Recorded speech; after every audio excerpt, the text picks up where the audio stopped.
नमस्कार मित्रों, आज की वीडियो में बात करेंगे कोण और कोण के प्रकार की। इसके पहले के वीडियो में हमने आपको बताया था कि रेखा और क्या होती है और रेखा के कितने प्रकार होते हैं। यदि आपने वो नहीं देखा है तो उसको देख लीजिएगा, उससे आपको समझने में काफ़ी हेल्प मिल जाएगी। उसकी लिंक आपको डिस्क्रिप्शन बॉक्स या ऊपर आई बटन में मिल जाएगी। तो आज की वीडियो में हम डिस्कस करने वाले हैं कि कोण के प्रकार, कोण की पहचान कैसे करें और कोण कितने प्रकार के होते हैं और कोण कहते किसे हैं। तो आइए एक एक करके देखते हैं। सबसे पहले जानते हैं कोण है क्या, कोण की परिभाषा क्या है। जब दो रेखाएं एक दूसरे को प्रतिच्छेद करती हैं, प्रतिच्छेद का मतलब कि जैसे कि एक रेखा ये हो गई और एक रेखा ये हो गई, अब ये प्रतिच्छेद कर रही हैं एक दूसरे को। हमने पिछले वाले वीडियो में बताया था कि प्रतिच्छेदी रेखा किसे कहते हैं। जब एक दूसरे को रेखा क्रॉस करें तो ये प्रतिच्छेदी रेखाएं कहलाती हैं। तो यहाँ प्रतिच्छेद का मतलब आप समझ गए होंगे। तो जब दो रेखाएं एक दूसरे को प्रतिच्छेद करती हैं तो उनके बीच के झुकाव को, जो उनके बीच झुकाव होता है, उसको कोण कहते हैं। संकेत में उसे इसके द्वारा व्यक्त करते हैं। ये आपको सिंबल दिख रहा है, इसके द्वारा दर्शाया जाता है। और देखिए, ये एक रेखा है, एक ये है, और इन दोनों से एक कोण बन रहा है मिलके। और इस जो झुकाव हो रहा है, इन दोनों के बीच में झुकाव हो रहा है, इस झुकाव को ही हम क्या बोलेंगे, कोण। एक भुजा हो गई आपकी ए बी, एक भुजा हो गई आपकी ए सी, और दो भुजाओं से मिलकर एक झुकाव पैदा हुआ जिसे हमने ओ पर जो बिंदु बना वो कोण हो गया। तो अब आप अच्छे से समझ गए होंगे कि कोण किसे कहते हैं, कोण की क्या परिभाषा होती है। तो आप बता सकते हैं दो किरणों के मिलने से या दो भुजाओं के मिलने से जो झुकाव पैदा होता है, उस झुकाव को क्या कहते हैं, कोण कहते हैं। अब जानते हैं कोण की विशेषताएं क्या होती हैं, कोण की क्वालिटीज़ क्या होती हैं। क्वालिटीज ऑफ एंगल, एंगल को कोण कहते हैं। तो सबसे पहली बात होती है कि कोण की माप डिग्री या अंश में करते हैं। और डिग्री जब कोई लिखते हैं तो ऊपर एक बिंदी आकार की रख देते हैं। जैसे हमें लिखना है 30 अंश, तो हम लिख देंगे 30, इस तरीके से लिख देंगे 30, और ऊपर एक बिंदु टाइप का रख देंगे तो ये हो जाएगा 30 डिग्री। हमें लिखना है 45 अंश, तो लिख देंगे 45, ऊपर एक बिंदी टाइप की रख देंगे तो ये हो जाएगा 45 अंश। अब एक डिग्री को 60 बराबर भागों में बांटते हैं, जिसका प्रत्येक भाग मिनट कहलाता है। यानी कि जब किसी के ऊपर ऐसा चिन्ह लगा हो, 45 के ऊपर एक गोल बिंदु लगा हो, तो वो 45 अंश हो गया है। लेकिन अगर लिखा हो 45 और 45 के ऊपर एक सिंगल कोमा टाइप का लगा हो या डैश टाइप का लगा हो, तो इसको हम क्या कहते हैं, इसको पढ़ते हैं मिनट, यानी 45 मिनट। और जब इसी तरह की डबल लगे हुए हों, यानी कि जैसे लिखा हो 45 और इसके ऊपर डबल डंडा टाइप का लगा हो ऐसे, तो इसे कहलाते हैं, ये कहलाते हैं सेकंड। यानी जब सिंगल लगा हो तो उसको मिनट बोलते हैं, जब डबल लगा हो तो उसको सेकंड बोलते हैं, और जब बिंदु आकार का लगा हो तो उसको क्या बोलते हैं, अंश। और इंग्लिश में बोलते हैं अंश को डिग्री बोलते हैं। तो डिग्री या अंश इंग्लिश और हिंदी के शब्द हैं। तो कोण की माप डिग्री या अंश में करते हैं। एक डिग्री को 60 बराबर भागों में बांटते हैं, जिसका प्रत्येक भाग मिनट कहलाता है। एक मिनट को भी 60 बराबर भागों में बांटते हैं, जिसका प्रत्येक भाग सेकंड कहलाता है। अब आप अच्छे से समझ गए होंगे। एक डिग्री बराबर होते हैं 60 मिनट। यानी कि आप घड़ी की सुइयों में समझ लीजिए कि जैसे कि 1 घंटे बराबर 60 मिनट। अब 1 घंटा कब होता है, जब पूरा 1 डिग्री हो जाता है। 1 डिग्री का मतलब जब घड़ी की सुई 1 चक्कर पूरा लगा लेती है, तभी तो 1 घंटा कहलाता है।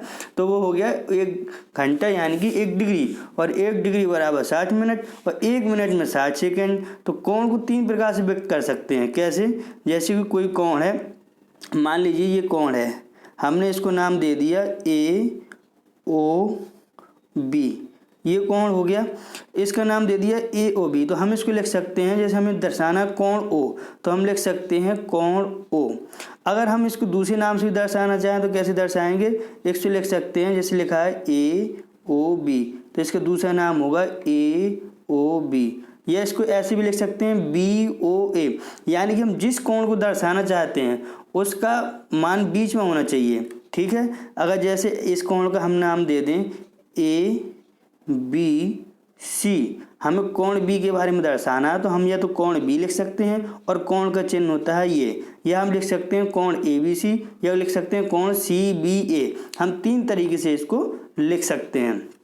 अब जानते हैं, अभी आपने जाना कि कोण की क्वालिटीज़ क्या होती हैं। अब जानते हैं टाइप्स ऑफ एंगल, कोण के प्रकार क्या होते हैं। तो देखिए, कोण के बहुत से प्रकार होते हैं, कोई निश्चित गिनती नहीं है इनकी, लेकिन हम मुख्य रूप से जो हमें परीक्षाओं में जहाँ से क्वेश्चन बनते हैं हम उनको पढ़ेंगे। तो हमने कुछ मुख्य लिए हैं, जिसमें से आपका न्यून कोण, समकोण, अधिक कोण, ऋजु कोण, वृहत कोण, संपूर्ण कोण, शून्य कोण, आसन्न कोण, शीर्षाभिमुख कोण, रैखिक कोण, तिर्यक रेखा से बनने वाले कोण, कोटिपूरक कोण और संपूरक कोण। ये मुख्यतः कोण है जो हमें अपने सिलेबस में पढ़ना है।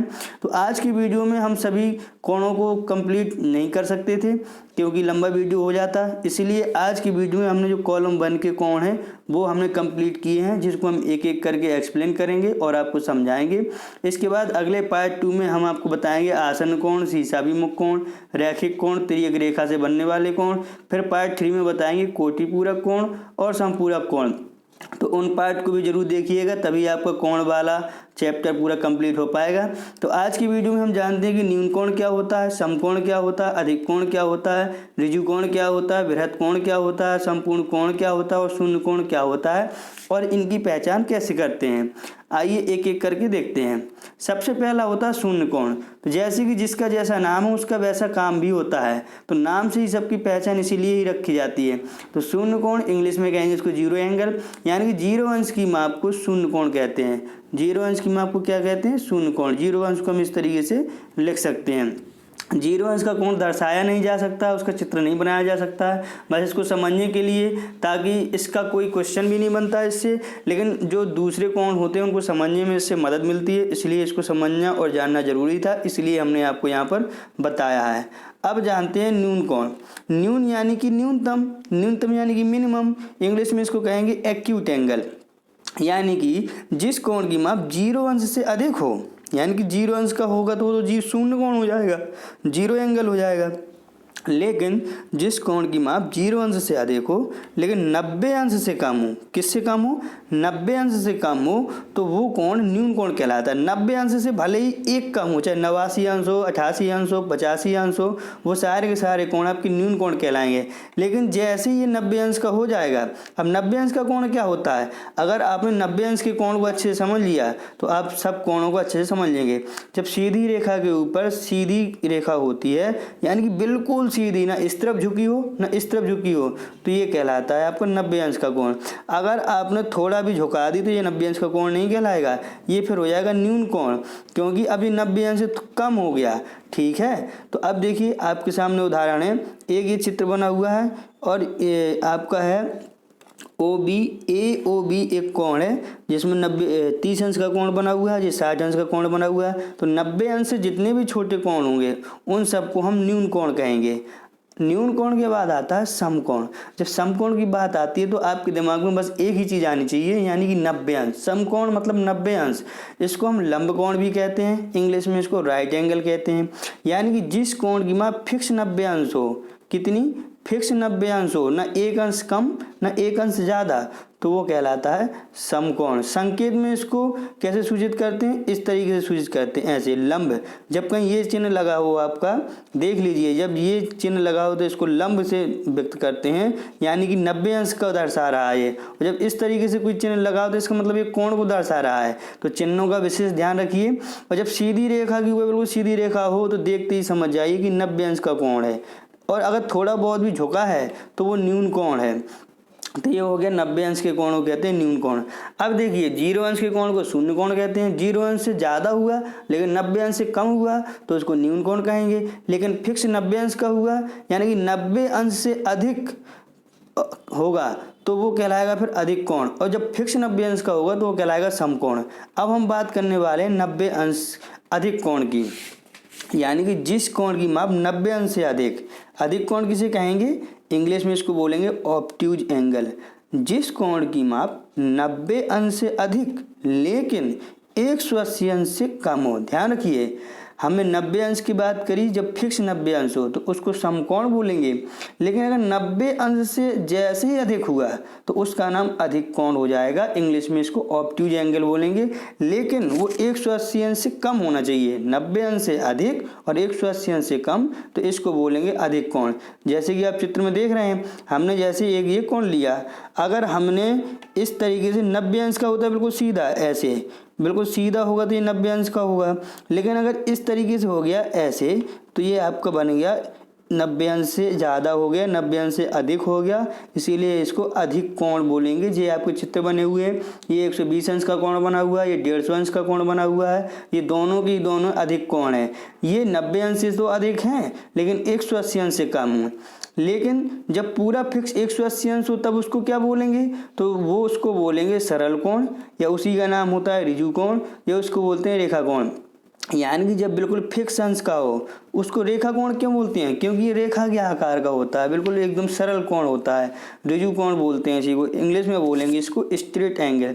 जिस कोण की माप फिक्स 180 अंश हो, न एक अंश ज़्यादा न एक अंश कम, उसको बोलेंगे सरल कोण या ऋजु कोण या रेखा कोण या स्ट्रेट एंगल। और यानी कि दो समकोण हो, दो समकोण का मतलब क्या हुआ, जब 180 अंश की हम बात करेंगे इसमें दो समकोण होंगे 90 और 90, यानी कि 90 90 180, ये दो विपरीत किरण की मिलने से कोण का निर्माण हो। यानी कि जैसे कि हमने एक किरण ली ऐसे, एक ये किरण हो गई और एक ये किरण हो गई, अब ये दो किरण होंगी, बीच में एक 180 अंश का कोण, ये पूरा पूरा ऐसे बन गया, देखिए ध्यान से, ये बन गया 180 अंश का कोण। तो ये कहलाता है 180 अंश का कोण, यानी कि सरल कोण या ऋजु कोण। लेकिन हमने कहा कि जब 90 अंश का हो तो समकोण, 90 अंश से अधिक हो तो अधिक कोण, और लेकिन 180 अंश से कम होना चाहिए। लेकिन जब पूरा फिक्स 180 अंश का हो तो इसको ऋजु कोण या सरल कोण कहेंगे। लेकिन जब 180 अंश से अधिक हो तो उसको क्या बोलेंगे, यानी कि 180 अंश से बड़ा तो उसको बोलेंगे बृहत् कोण, बड़ा तो बृहत् कोण, बड़ा तो बृहत् कोण। इसी को कहते हैं प्रतिवर्ती कोण और इसी को कहते हैं पुनर्युक्त कोण। इंग्लिश में बोलते हैं रिफ्लेक्स एंगल। जिस कोण की माप 180 अंश से अधिक हो लेकिन 360 अंश से कम हो उसको बोलते हैं बृहत् कोण। अच्छे से समझ गए होंगे आप। 180 अंश के कोण को कहते हैं सरल कोण या ऋजु कोण। लेकिन 180 अंश से अधिक हुआ, जैसे ही थोड़ा अधिक हुआ लेकिन वो 360 अंश से कम रहना चाहिए तो उसको बोलेंगे बृहत् कोण या प्रतिवर्ती कोण। ठीक है, अभी लास्ट में हम शॉर्ट में एकदम से सब समझा देंगे आपको। अभी आप परिभाषाओं पे फोकस कीजिए। संपूर्ण कोण, इसको बोलेंगे कंप्लीट एंगल। इंग्लिश में संपूर्ण कोण यानी कि जिस कोण की माप 360 अंश हो जाए वो संपूर्ण कोण हो जाएगा। संपूर्ण का मतलब जब कोई चीज़ कंप्लीट हो, और कंप्लीट एंगल पूरे डिग्री जो बनता है वो 360 डिग्री का बनता है, तो उसे कहते हैं हम संपूर्ण कोण या कंप्लीट एंगल। यानी कि पूरा गोला बन जाता है तो ये आपका 360 अंश का कोण कहलाता है। ठीक है, यानी कि पूरा का पूरा एक क्या बन जाता है, वृत्त बन जाता है, तो 360 डिग्री कहलाता है। अब देखिए हम शॉर्ट में आपको बताएं तो ध्यान से देखिए। हमने पहले बताया कि जब 0 अंश का कोण हो तो शून्य कोण कहते हैं। लेकिन अब देखिए 90 अंश के कोण से समझिए अच्छे से कि जब सीधी रेखा के ऊपर सीधी रेखा हो तो ये 90 अंश का कहलाता है। लेकिन अगर ये थोड़ा सा हमने ऐसे बढ़ा दिया, ऐसे बढ़ा दिया, तो अब यहाँ से यहाँ तक का जो कोण बना वो 90 अंश से ज़्यादा हो गया तो ये अधिक कोण हो गया। लेकिन इस तरफ का जो कोण बना, इस तरफ का, ये 90 अंश से कम है तो ये न्यून कोण हो गया। अगर यही रेखा हम इस तरफ झुका दें तो इस तरफ का कोण न्यून कोण हो जाएगा। अब लेकिन यदि सीधा बिल्कुल रेखा कोण बने, बिल्कुल सीधा सीधा बिल्कुल, तो ये 180 अंश का कोण कहलाएगा। लेकिन अगर ये रेखा ऐसे झुक जाए, अब यहाँ से लेकर यहाँ तक के कोण की बात करें तो ये 180 अंश से बड़ा हो गया तो इसको बोलेंगे बृहत् कोण। लेकिन जब पूरा हो जाए कोण तो उसको बोलेंगे 360 अंश का कोण। मुझे आशा है आप अच्छे से समझ गए होंगे। तो आज की क्लास में हम इतना ही, और अगले वीडियो में पार्ट 2 में हम कोण के बाकी कोणों के बारे में चर्चा करेंगे। तो कैसा लगा आज का वीडियो, अपने दोस्तों के साथ जरूर शेयर करें, और यदि आप नए हैं तो चैनल को सब्सक्राइब कर लें और घंटी वाला बटन दबा दें। आपको 5 बजे डेली क्लास मिलेगी। आप किसी भी टेट की तैयारी कर रहे हो, किसी भी स्टेट की तैयारी कर रहे हो, सभी में काम आने वाली ये क्लास है। सिलेबस को ध्यान में रखकर ही ये वीडियो बनाया जाता है। नमस्कार, जय हिंद।